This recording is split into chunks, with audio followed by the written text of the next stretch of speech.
ونصلی علی رسولہ الکریم اما بعد فاعوذ باللہ من الشیطان الرجیم بسم اللہ الرحمن الرحیم واتقوا اللہ الذی تساءلون بہ والارحام صدق اللہ مولانا العظیم وصدق رسولہ النبی الکریم ونحن علی ذلک لمن الشاہدین والشاکرین والحمد للہ رب العالمین۔ الصلاۃ والسلام علیک یا رسول اللہ وعلی آلک و صحابک یا نبی اللہ۔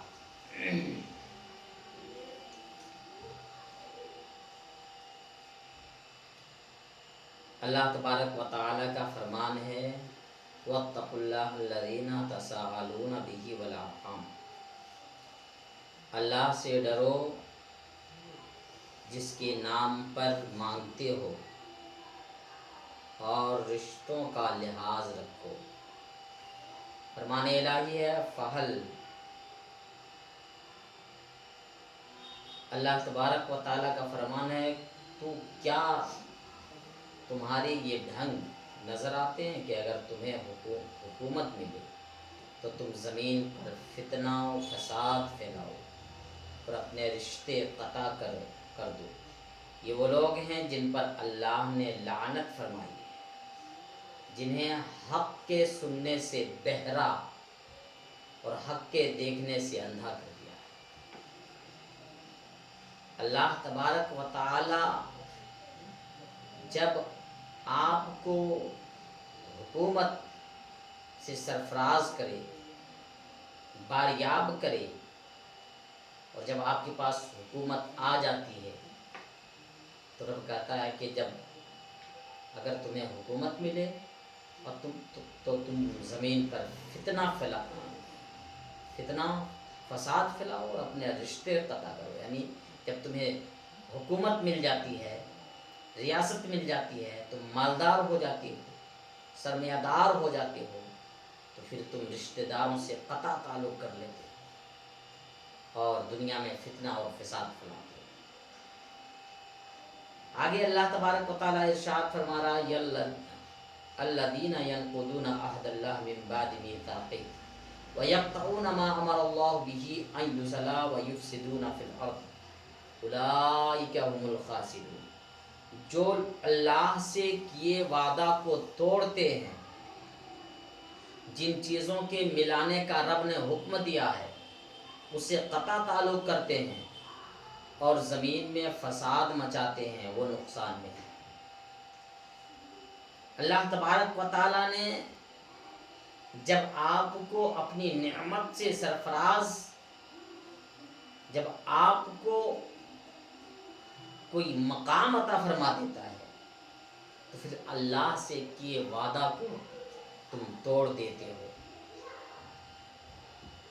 اور جس چیز کے ملانے کا رب نے حکم دیا اس سے قطع اختیار کرتے ہو اور زمین میں فساد ہو۔ فرمان الہی جو لوگ عہد خداوندی کو توڑتے ہیں اور جس چیز کے ملانے کا رب نے حکم دیا ہے اس سے قطع تعلق کرتے ہیں، اس کے لیے لعنت خداوندی اور برا ٹھکانہ ہے۔ اللہ کی لعنت ہے، یعنی جس چیز کا اللہ نے حکم دیا ہے اس کو بجا لاتے نہیں بلکہ اس کو توڑ دیتے ہیں، دنیا میں فساد پھیلاتے ہیں۔ جب مال و دولت آ جائے، حکومت آ جائے، ثروت آ جائے،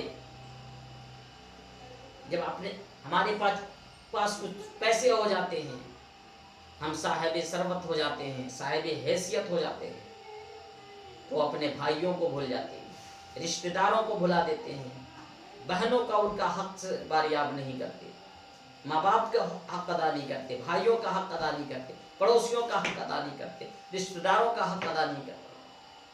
تو اللہ تبارک و تعالیٰ کہتا ہے کہ تم زمین پر فساد مچاتے ہو، وہ نقصان میں ہے، اور پھر اللہ نے آگے فرمایا کہ اس پر اللہ کی لعنت ہے اور اس کا ٹھکانہ برا ہے۔ برا ٹھکانہ سے مطلب اس کا ٹھکانہ جہنم ہے۔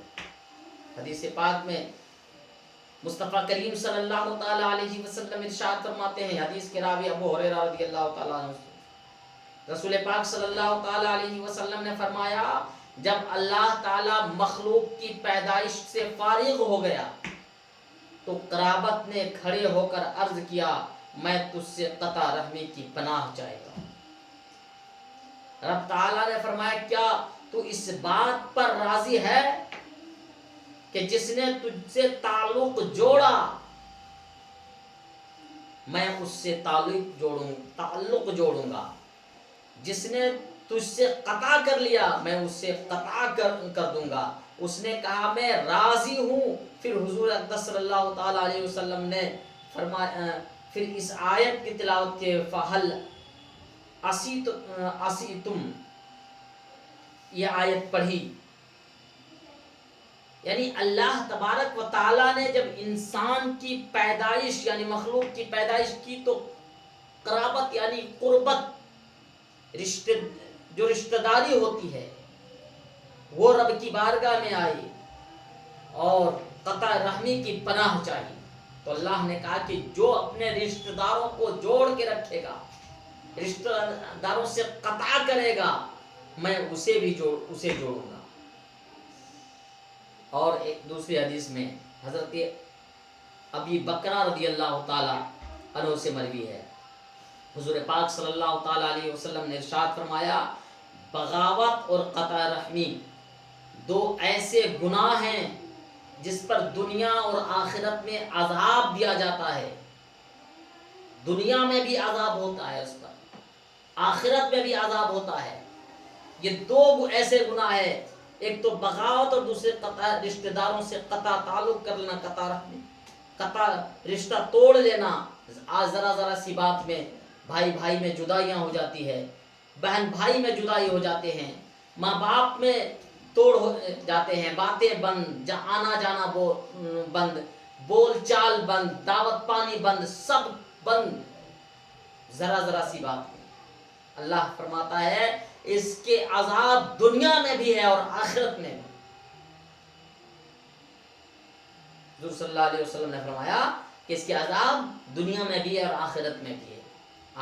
آج ہم کرتے کیا، ذرا سی بات ہو گئی بھائیوں سے تو بھائی سے رشتہ توڑ لیے، آپ ہمارا بھائی کوئی کچھ نہیں لگتے، بہنوں سے رشتہ توڑ لیتے ہیں، سسرال والوں سے رشتہ توڑ لیتے ہیں، چاچاؤں سے رشتہ توڑ لیتے ہیں۔ آگے مسند احمد میں آقا کریم صلی اللہ تعالی علیہ وسلم کی ایک اور حدیث فرمان نبوی ہے قطع رحمی کرنے والا جنت میں نہیں جائے گا۔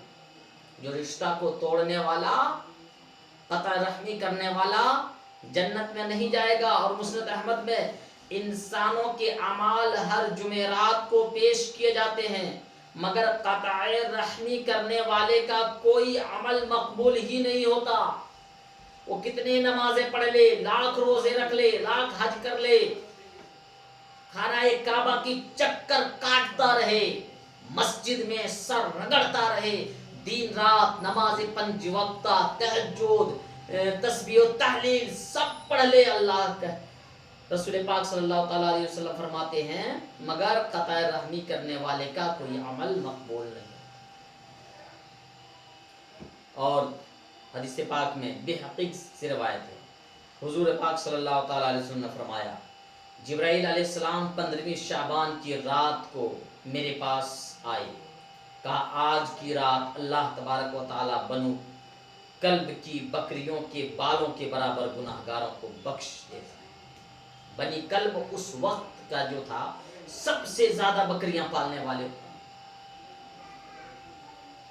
پالنے والے قبیلہ تھے۔ کہتے ہیں کہ بنو کلب کی بکریاں، جبرائیل نے حضور کو خبر دی بنی کلب کے بکریوں کے بال سب سے زیادہ بکریاں پالنے والے، اور ان کے بالوں کے تعداد کتنے ہوں گے؟ اتنے گناہگاروں کو اللہ بخش دیتا ہے۔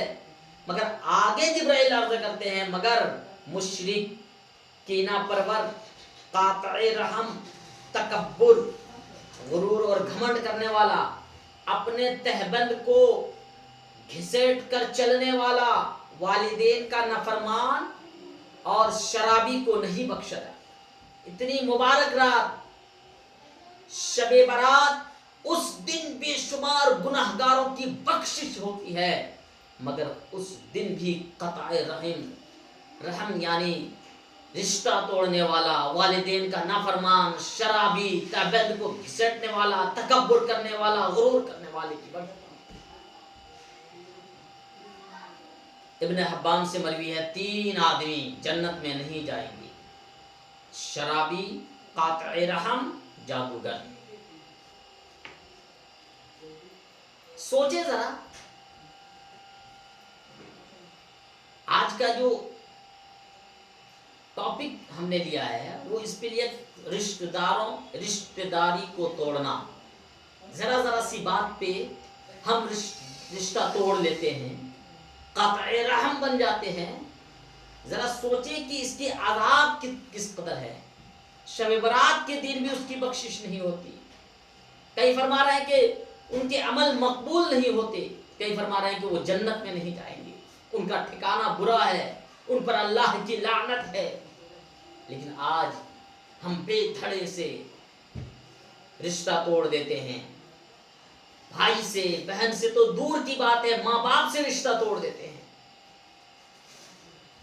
آگے اللہ کے رسول صلی اللہ تعالیٰ علیہ وسلم ارشاد فرماتے ہیں مروی کہ اس امت کے کچھ لوگ کھانے پینے لہو و لعاب میں راتیں گزاریں گے، اور جب صبح ہوگی تو ان کی صورتیں مسخ ہو جائیں گی۔ مسخ یعنی بدل دیے جائیں گے، انہیں زمین میں دھسا دیا جائے گا۔ صبح کو لوگ ایک دوسرے سے کہیں گے فلاں خاندان زمین میں دھس گیا، فلاں معزز اپنے گھر کے ساتھ زمین میں غرق ہو گیا۔ اس کی شراب نوشی، سود خوری، قطع رحمی، ناچ گانے پر فریفتگی، ریشمی لباس پہننے کی وجہ سے ان پر قوم لوط کی طرح پتھروں کی بارش ہوگی، قوم عاد کی طرح ان پر ہلاکت خیز آندھیاں بھیجی جائیں گی، جن سے وہ اپنے قبائل سمیت ہلاک ہو جائیں گے۔ یہ عذاب ان لوگوں کے لیے ہے جو شراب پیتے ہیں، سود کھاتے ہیں، قطع رشتہ کو توڑتے ہیں، ناچ گانے دیکھتے ہیں، ریشمی لباس پہنتے ہیں۔ بتائیں آج ان میں سے کون ایسی برائی ہے جو ہم مسلمانوں میں نہیں پائی جاتی؟ رشتہ ہم توڑ رہے ہیں، شراب ہم پی رہے ہیں، جوا ہم کھیل رہے ہیں، سود ہم کھا رہے ہیں، اس کے بعد بھی یہ پریشانیاں جب ہمارے پاس آتی ہے تو ہم سوچتے ہیں کہ اللہ تبارک و تعالیٰ نے ہمیں اس مصیبت اور آزمائش میں کیوں نہ۔ لہذا سوچنے کی بات ہے اور سمجھنے کی بات ہے۔ دین پڑھنے کی بات ہے، دین سمجھنے کی بات ہے۔ دنیاوی تعلیم میں ہم بہت آگے ہیں، دینی تعلیم سے ہم بہت دور ہیں، جبکہ سب سے اہم ضروری ہے دین کا تعلیم حاصل کرنا،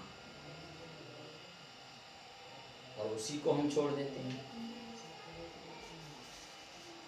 آج لوگ فارمیلٹی کے طور پر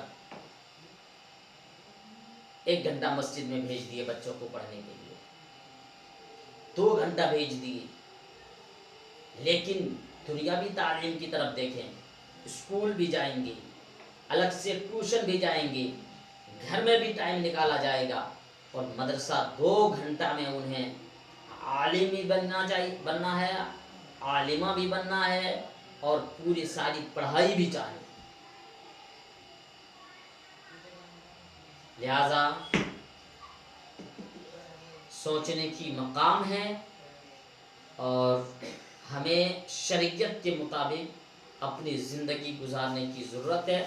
رب تعالی سے دعا گو ہوں کہ اس وقت جو کچھ میں نے عرض کیا اس پر ہمیں عمل کرنے کی توفیق و عافیت عطا فرمائے۔ واستغفر اللہ ربی من کل ذنب واتوب الیہ وما علینا الا البلاغ المبین۔ السلام علیکم ورحمۃ اللہ تعالی وبرکاتہ۔